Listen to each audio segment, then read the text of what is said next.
Well, here I am again, making another video in my robe.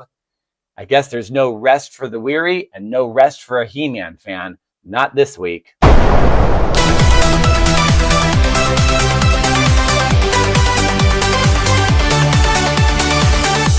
the movie last Monday night. New trailer just dropped that's out of sight. Time for a movie comparison. Compare it to the trailer. You know that's right.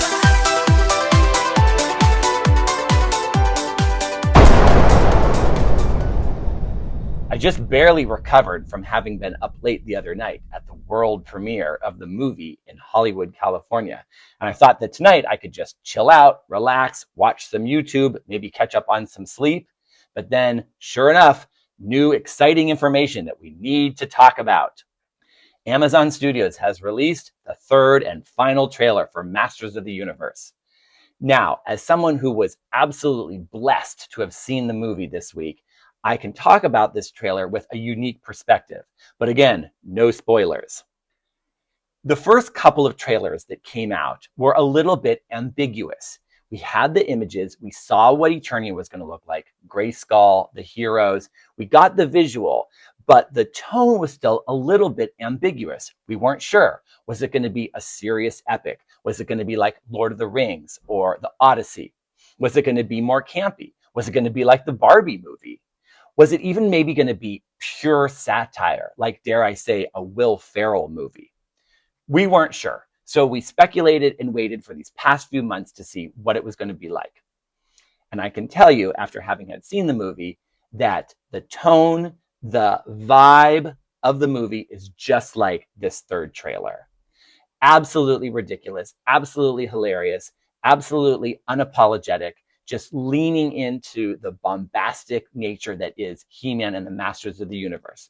All the bold colors, all of the excitement of a Saturday morning cartoon just come to life.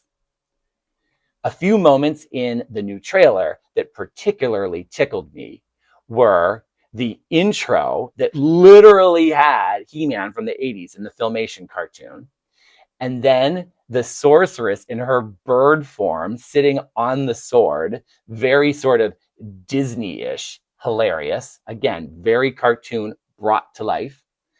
Then there was the ridiculous name roll call of Ram Man and Mechaneck and, of course, Fisto. There is nothing more ridiculous than the naming of the He-Man heroes. And the movie leans into it, and this trailer absolutely showcases that. And then, of course, there's the end of the trailer where Battle Cat is rearing up on his hind legs, just like Silver with the Lone Ranger saying, "Hi ho, Silver." Very campy, very hilarious. And that's what the movie was like. Now, I can't tell you enough how much I enjoyed the movie and how I want everyone to go out and see the movie and enjoy the movie and support He-Man and make He-Man be a big success. I would love for it because then we'd get more toys, more fun, more adventures. But I do want people to have a realistic sense of what they're walking into.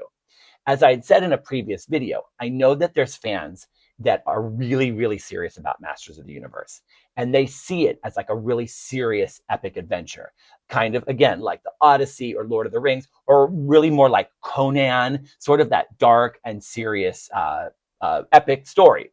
If you think back to when Conan first came out, that was very dark and serious. In fact, it was scandalous because parents thought it was too violent and dark. And then when they did the sequel, Conan the Destroyer, they really lightened it up. And they made it kind of campy and funny. I mean, not really a comedy. It was the 80s, so it all sort of towed the line. But it was definitely brighter, bolder, and lighter than the original one. And a lot of people didn't like it. They only wanted that dark, brooding Conan. So this He-Man is not going to be a dark, brooding He-Man. It's going to be this more hilarious version. But it's not a satire. It's not a pure comedy. It's not a Will Ferrell movie. So I also don't want you to think that too. It's just fun. It has everything in it. It's fun, it's light, but it's also, there's heart, there is a story, there is character development, and the actors are great. Nicholas and Camilla are really good actors, and so they pull it off. They really make it believable, they draw you in, and you're there for it. So thanks for watching. I just wanted to give you my 2 cents because the new trailer just dropped and I'm already all on a high from having had seen the movie, and I can't wait to talk even more about it. So once June 5th rolls around and you've all seen it, then we'll talk even more about Masters of the Universe. Again, have a good night and have a good journey.